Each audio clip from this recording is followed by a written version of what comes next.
જમાવવું એટલે શાંતિ રાખવી પડે, અને શાંતિ રાખો તો એમાંથી ઘી આવે. પણ સાસનો સોટોમાં નાસીને ઘડીક થાય જો જો કરે ને તો દહીંના કોમનું ના રહે કે દૂધના કોમનું ના રહે. એટલે આપણે ગોઠિયાની જગ્યાએ ફરે તો છે, પણ આપણે શાંતિ રાખજો, જમાઈ દેજો ઘણી વાર એમ. એટલે મહાપુરુષોની વાત કંઈક આમાંથી જુદી છે સાહેબ. ભજન વસ્તુ કંઈક જુદી છે, સત્સંગ વસ્તુ પણ કંઈક જુદી છે. પણ સત્સંગ મહાપુરુષો કે સત્સંગ બે જણનો હોય અને ભજન એકનું હોય. આપણે આ જાહેરમાં જે પણ થઈ રહ્યું છે સંતોનો સમાગમ છે, અને સમાગમની અંદર કદાચ મન એકાગ્રતા ઉપર આવી જાય અને મન એક ચિત્તે કદાચ આ ચિત્તની અંદર વાત ફિટ કરે તો કેમ આયા છો, આપણે કોણ છીએ અને પરિભ્રમ નારાયણ કોણ છે એની ઓળખાણ એક પલમાં થઈ જાય એવી વાત છે. વાર લાગે એવી નથી. પણ આપણે બધાને ગૂંચવણ પડી ગઈ છે કે ભગવાન કઈક જુદો છે અને આપણે કોઈક જુદા છે. આ ગૂંચવણ જે ઓટી પડી ગઈ છે ને એ ઓટી વસોડાતી નથી. સલેટ છે ખરી, પણ એમાં લીટર એટલા બધા કર્યા છે ને એટલે ભાઈ એકડાનું મેડું ચીબાદ કરવું એ ખબર નહીં રહી. આપણે ઘણી વખત કહેતા કોઈ ભજનમાં આવો, ભજનમાં આવો, ભજનમાં આવો, સત્સંગમાં આવો, એટલે ઘણા મોરથી કેલ્ક્યુલેટર કાઢે ભજનમાં આવવાથી બાપુ ફાયદો શું? ફાયદાની જ વાત કરે. ભજનમાં આવીએ ખરા પણ ફાયદો શું?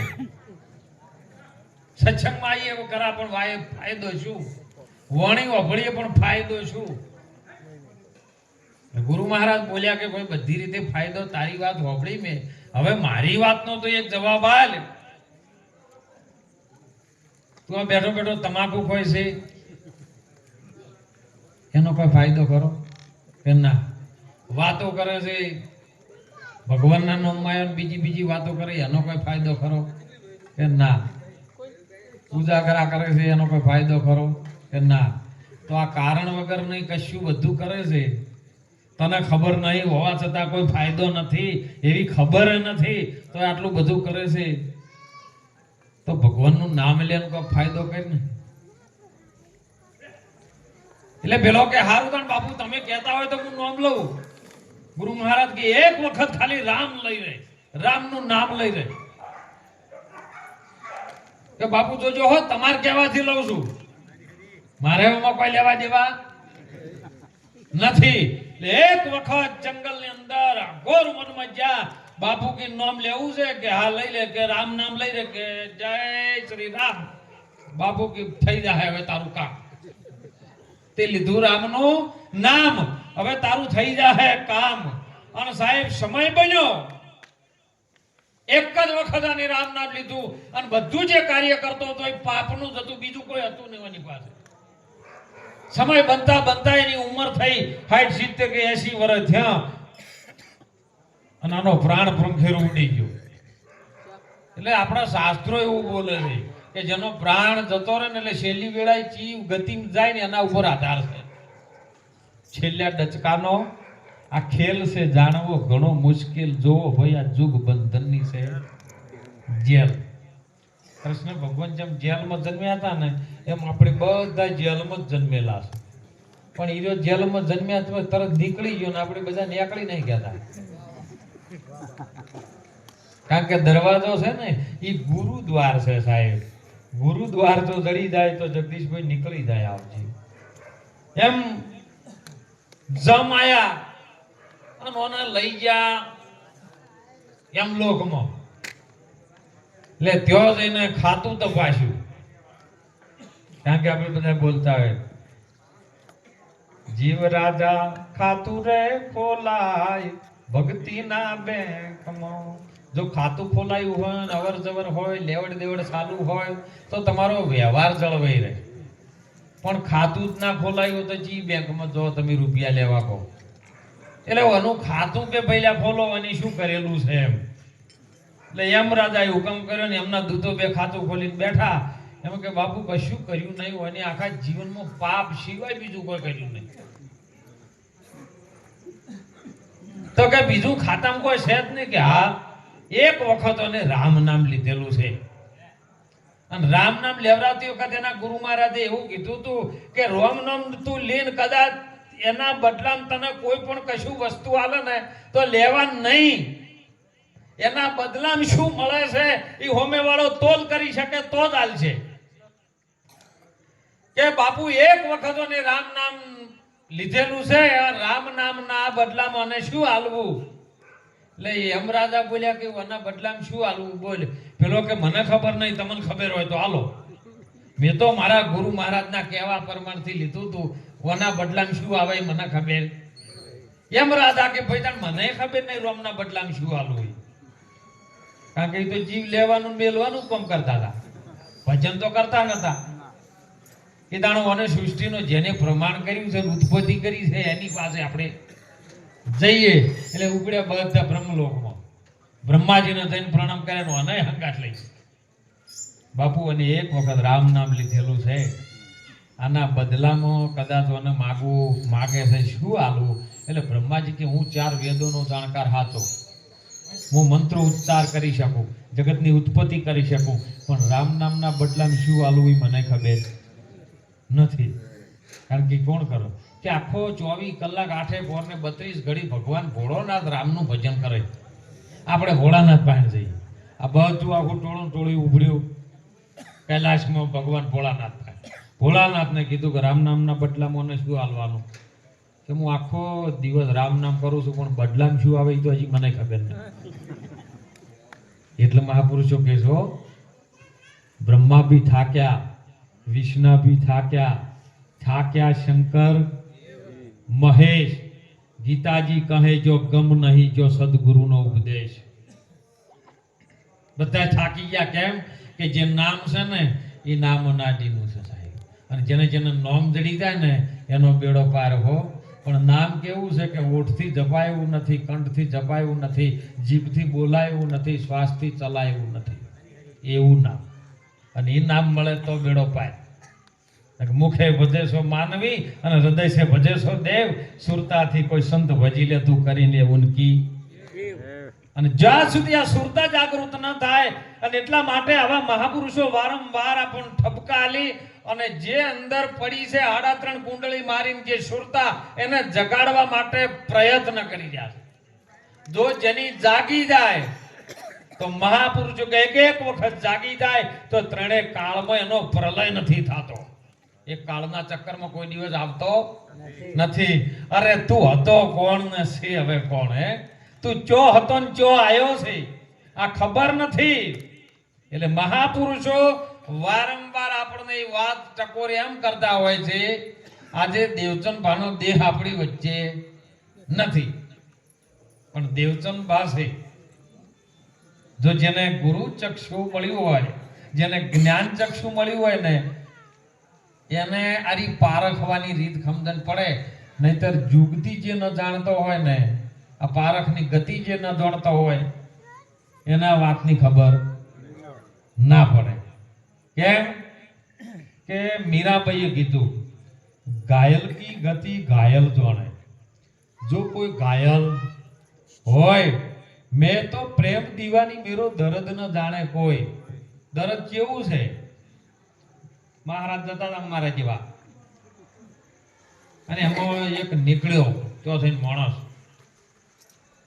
ભગવાન ચો છે નો બધા કહે કે ભગવાન બોલાય હું પકડી ના લઉં એમ કહું, એવો નહીં પકડી ના લે એવો.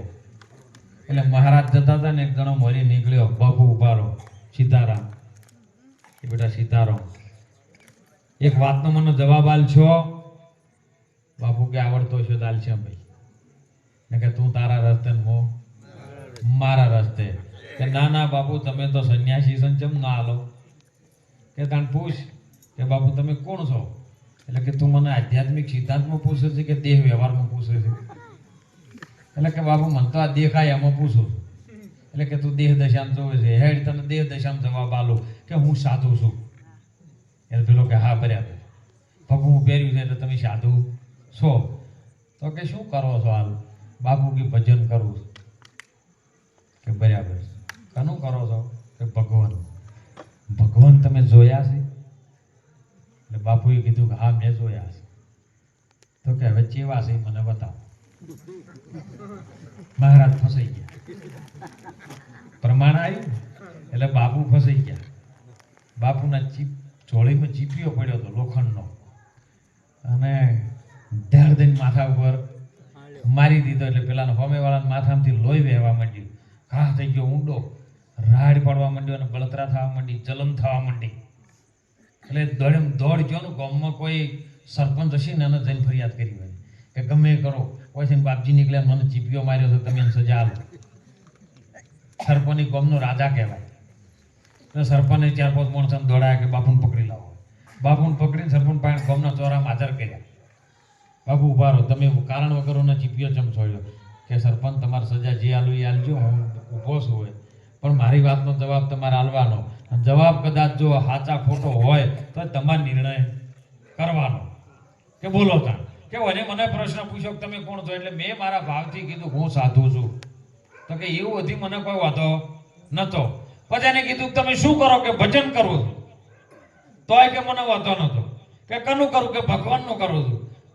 તોય કે વાંધો નહીં. પણ છેલ્લે એને કીધું ભગવાન જોયા છે? કે હા મેં જોયા છે.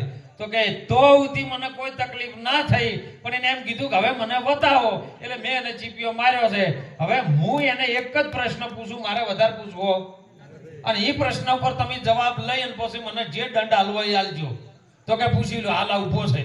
પેલો ચોડીમાં રાડ પાડી લો. તો કે ભાઈ રાડ કેમ પાડે છે? કે બળતર થાય છે, તમે ચીપિયો છોડ્યો એમાં. કે બળતર થાય છે એ ચેવી છે બળતરી બાપ? આ સરપંચ ને કે બોલો આ કહેવાય એવું ખરું? તને જે બળતર થાય છે એ બળતર ચેવી થાય છે એ સરપંચ ને કે તો હું મારા ભગવાન બતાવું. પેલો કે આ તો કેવી રીતે કેવું કે બળતર આવી જાય છે? તો કે તાણ વાણી માવે વણસી જાય, નિર્વાણી પદ હાચું.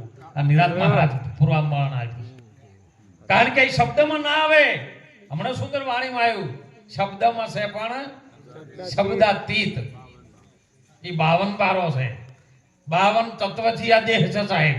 5 તો પાકા છે આ દેહના બંધારણમાં પહેલા, પણ એની સાથે જે પ્રકૃતિ તૂટીને, ગુણ તૂટ્યા, અંતકરણ ઇન્દ્રિયો તૂટીને બધું ટોટલ મળીને 52 થયું. પણ આ 52 ને ચલાવવા વાળો 53 માં કઈક જુદો છે. એની ઓળખાણ કેવલ ને કેવલ કોઈ ટાટા કંપની વાળો નહીં, કોઈ ધીરુભાઈ કંપની વાળા નહીં, કોઈ કોકા કોલા વાળો ન સમજાઈ શકે, કે કોઈ રૂપિયા વાળો ન સમજાઈ શકે. કોઈક સદગુરુ પાસે જો તો આની વાત મળે ને કે નહીં મળે. એવી સદગુરુ સમજાવે કે 52 માં બોલી રહ્યો કોણ છે. કેમ મહાપુરુષો કે છે કે કહું તો કહેવાય નહીં, જોવાય નહીં, રૂપેનું ન જોવાય, એનો પારે ન લેવાય, અને કહું તો કહેવાય નહીં. બોલે છે 52 ની બાર. તમે જોવા જંત્રીનો બજાવનાર કોણ છે? તો મહાપુરુષ અખા ભગતે રવિરામ બાપુએ સુંદર પ્રમાણ આપ્યું કે બોલે કોણ છે? તો બોલે એ નર બીજો નથી, પરમેશ્વર છે પોતે. અજ્ઞાનીને ઓધળોમાં અળગો રહીને આ બોલી રહ્યો છે ને. બાપુએ સુંદર વાત કરી કે જે બુંદના દાતા છે ને માં અને બાપ છે, પણ જે નાદ આવ્યો છે ને એ નાદનો દાતો સદગુરુ છે. એ નાદ શું છે એનો ભેદ સદગુરુ સમજાવે, અને એ ભેદ સમજાયા પછી નાદે ન રહે કે બુંદે ન રહે. કારણ કે સવારામ બાપા એમાં પ્રમાણ આપી દીધું સાહેબ કે પડ્યું છે એ ગોતતો નહીં, ગોતે છે શેઠે.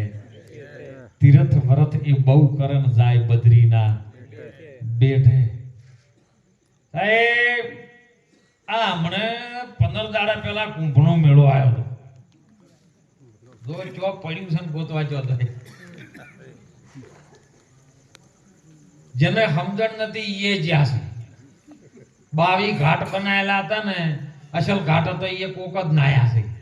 બીજા બધા જે ઘાટ હતા ને કે પોણી ફાયદા છે નાવા લ્યા. એટલે પણ શરીર નાયું, તમારું મન નાયું. ઘણા મેં ફોન કર્યો સંજયભાઈ કે ભાઈ પૈસા પેલા માગા છે એ લેવાના છે, તમે કહો છો કે હાલ ના માગતા હો, અમે કુંભમાં ગયા. કોઈ મા બાપનો ત્રાસ વર્તાવતો હોય ને વહુ ને એને ધણી બે જણા ફોન કરે કે જો છે કે પૂન કમાવા કુંભમાં ગયો છે એ મા બાપને ના નવરાવતા હોય અને કુંભમાં પહોંચી ગયા. એટલે મહાપુરુષે એમાં સુંદર વાત કરી છે કે ગંગ તરંગ પ્રવાહ ચલે તો કુંભ કો નિર્પિયો ન પિયો. ગંગાનો પ્રવાહ, કઈ ગંગા? એ જે કુંભમાં આવતી હતી ગંગા નહીં. કુંભમાં આવતી હતી ગંગા નહીં. એ ગંગા પવિત્ર ક્યારે થાય છે ખબર છે? સંતના ચરણમાં જાય ત્યારે પવિત્ર થાય છે.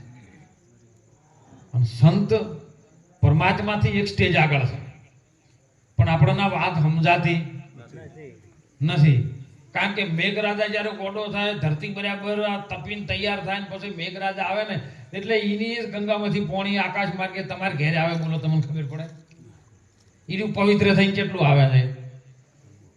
એમ ગંગ તરંગ પ્રવાહ ચલે કુંભ કો નર પિયો ન પિયો. ગંગાનો પ્રવાહ જે ગુરુ મહારાજની એનાથી વિશેષ પેલું છે તન પવિત્ર કરી શકે, પણ ગુરુ મહારાજના મુખમાંથી ગુરુદ્વારમાંથી નીકળેલી જે જ્ઞાન ગંગા છે ને ઈ કદાચ જો મન એમાં નાવે તો પછી કુંભનું નૂર પીવાનો કોઈ તમારો અર્થ છે? જેના હૃદયમાં રઘુનાથ બસે તો ઓર કો નામ ફિર લિયો કે ના લિયો. હૃદયમાં બધું ભરી નાખો, પણ જો રામ નામ હૃદયમાં આવે ને તો સાહેબ બધો ઝઘડો મટી જાય એવો છે. સિદ્ધને ઝઘડો છો તમે મંદિર કે મસ્જિદમાં, રામ રહે છે મારા હૃદયની દુકાનમાં. આ તો અત્યારે મુદ્દા લઈ લઈને દોડાવે છે હે. અને એટલે મહાપુરુષો સંતો કહે છે જેના હૃદયમાં રઘુનાથ બસે તો ઓર કો નામ લ્યો. જેના હૃદયમાં રામનું એક જ નામ આવી જાય ને પછી તમે કોઈ પણ નામ લ્યો ને તો એ બધું જેમ હાથીના પગમાં બધું આવે એમ રામ નામમાં, અરે શિવ શંકર જેવા એમાં આવી જાય સાહેબ નામમાં. એ રામના નામની તાકાત છે.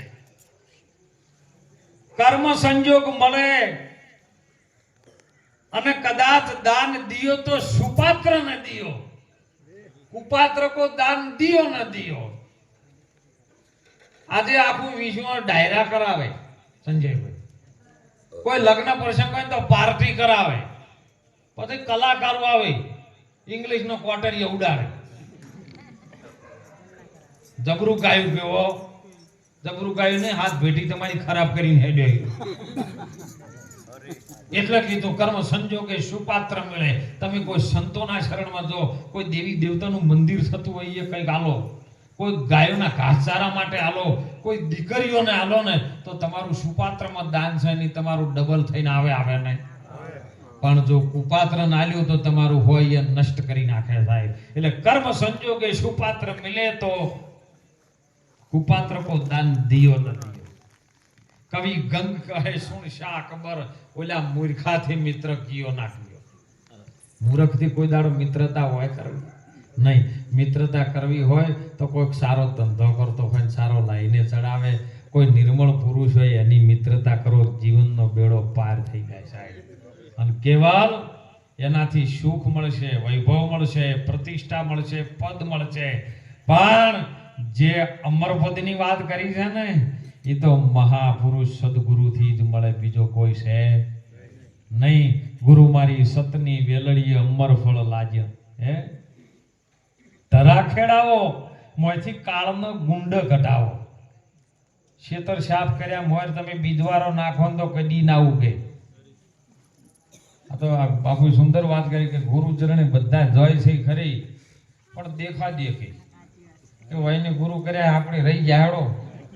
બાપુ પાસે બાપુને પૂછે, બાપુ માથે હાથ મેલજો, છોકરા ગોઠતા નહીં. છોકરા ગોઠતા ના હોય તો ગુરુ કરાવવા ના આવતા. પૈસા ડબલ કરવા ગુરુ પાસે ન જતા. કેવલ તમારે આ શરીર મળ્યું પોત ભૂતોનું. એ મહાપુરુષો કહે છે હો, અરે હતો તું ક્યાં આયો છે ક્યાં, અરે તું છે કોણ ને પ્રભુ છે કોણ, હૃદયમાં જો તપાસીને છુપાજે લો ખજાનો છે.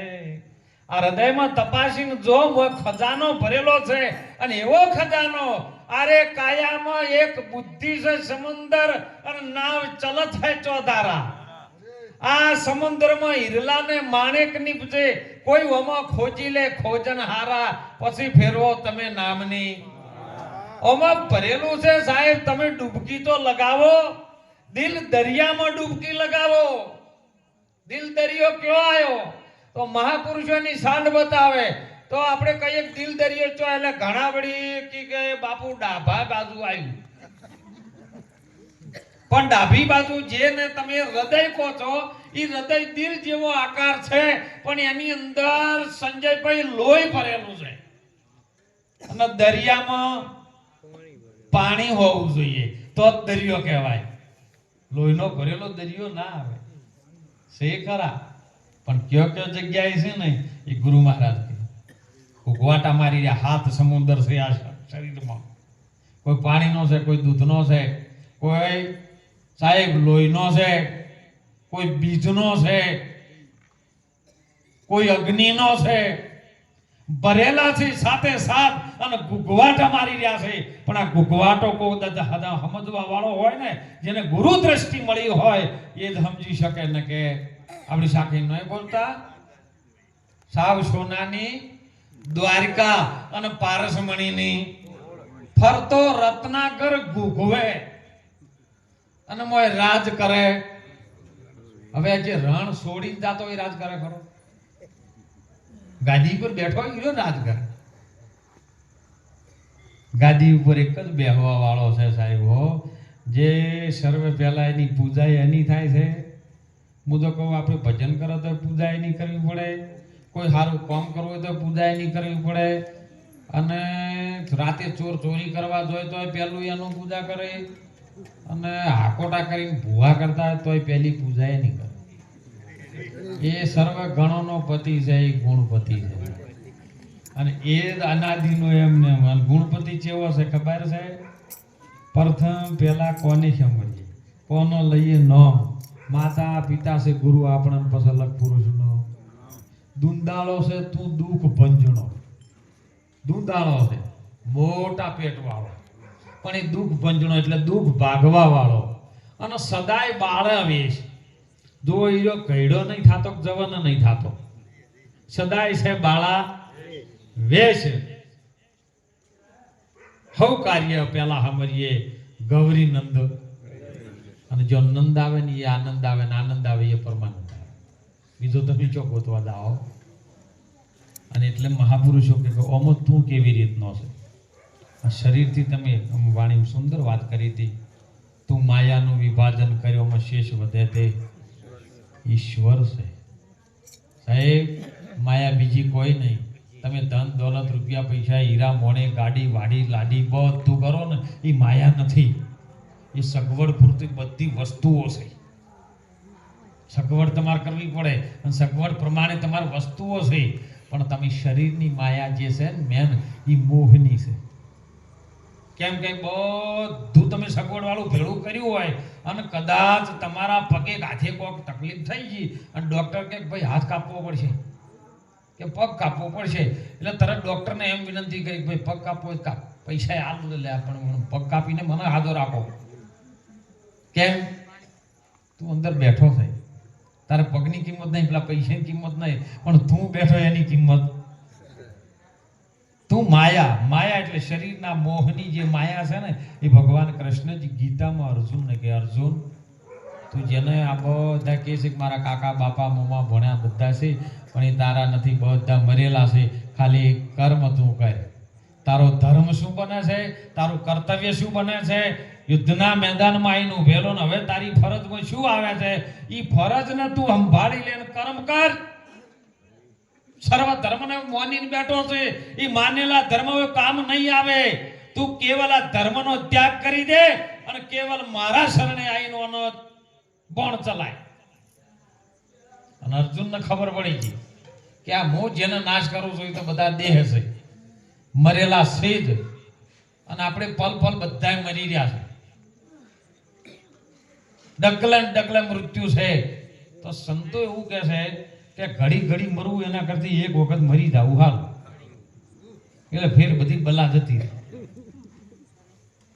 અને ગુરુ ચરણે જઈને જ્યારે માણસ મરે ને પછી મર્યા પછી એનું જીવન ચાલુ થાય છે અને એ ચાલુ થાય ને એટલે આખું જગત એના અજવાળે ચાલે અંતરના અજવાળે અરે અગમ ઘેર જાવો ને હે જીવોજી અને મારા રુદિયામાં યાદ દિવસ ને રાત મારા વીરા